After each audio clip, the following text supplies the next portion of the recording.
So hi, I'm Renil Grimaldo. I'm a fourth year Human Capital Development student.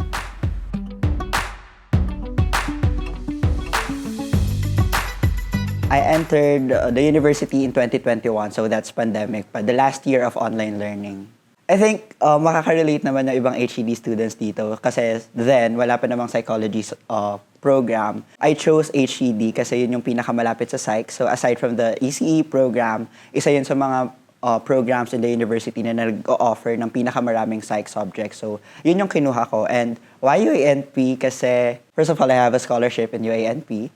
Then, aside from that, I think it's really the liberal arts na curriculum. Yung curriculum talaga nila na hindi lang siya for like, kung sinabi ng iba na very business-minded yung university. I think it's not really business-minded, but more of how do you put the human person in the business. So, yan.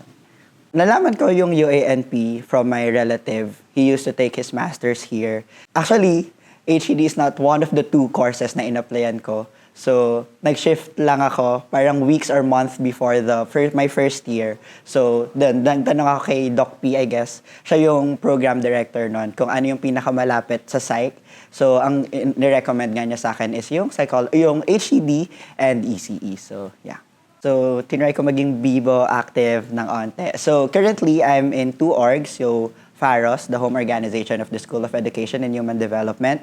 And I'm also the Vice President for Human Resources ng isang USG committee, the Research Development Committee. Then, before, nag-work din ako under Miriam. She's the IVP then ng USG. So, I'm the stakeholder manager nung time na yon. So, very theoretical magsa-start yung program. So, like the first 2 years ng HED program, very theoretical siya. So, I guess yung pinaka-magandang part ng HED program is very related siya din sa liberal arts na curriculum. So, yung mga kahit na sabihin mo na cast subjects siya, minor subjects siya, connected pa rin siya din sa HED kasi nagsisimula yung HED with knowing the importance or ano yung mga capabilities, ano yung kakayahan ng isang human person, and bakit kailangan natin siyang bigyan ng importance or bakit kailangan natin siyang i-treasure, lalo na sa isang workplace or sa isang environment na very profit-focused, performance-focused, ganyan. So, I think dun yung naging parang magandang stitch, I guess, yung pagsasama ng liberal arts, ng philosophy,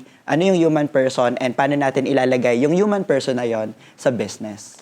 So, yung sa philosophical, anthropological foundations of HED naman, doon parang hinihimay talaga or parang tinitingnan talaga namin ano yung parang mga powers ng isang human person, ganyan, and paano natin siya matutulungan, ma-flourish, and ma-develop. So, yun yung isa. Yung second is HR function in organization. So, katulad na nasabi ko kanina, very theoretical yung HED program sa first 2 years. So, yung HR functions, na-take lang namin siya ng second year, mid-year.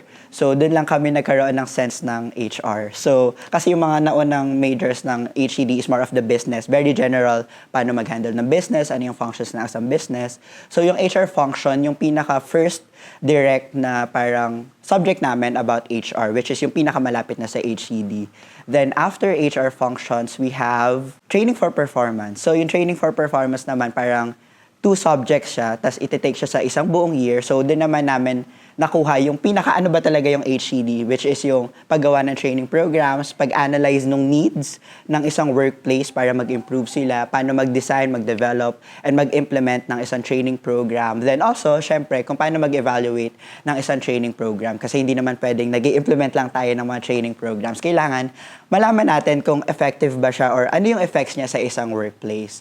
So, aside from the training for performance 1 and 2, mayroon pang performance management system. So, din naman sa performance management systems, mas broad naman siya na performance. So, hindi lang siya about training. So, ang maganda naman sa course na yan is paano mo i-align yung everything, like yung strategy ng isang business, yung processes, structures, behaviors ng mga people mo.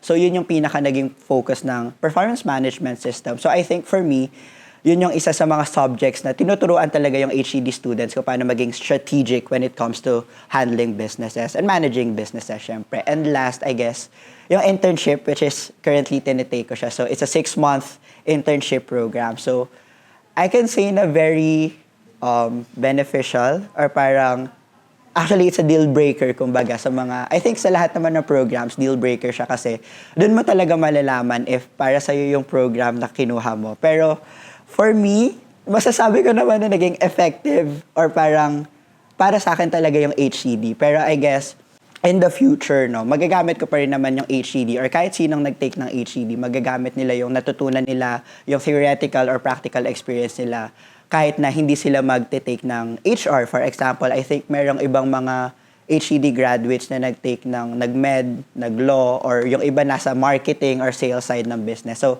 I guess, isa rin yon siguro sa mga benefit ng HCD na very broad siya when it comes to businesses. Pero hindi lang siya parang how to be a manager, ganyan. I think HCD is really parang naka-focus siya sa how to be a leader and how to be a leader na nagfo-focus sa human person dun sa business. So, yeah.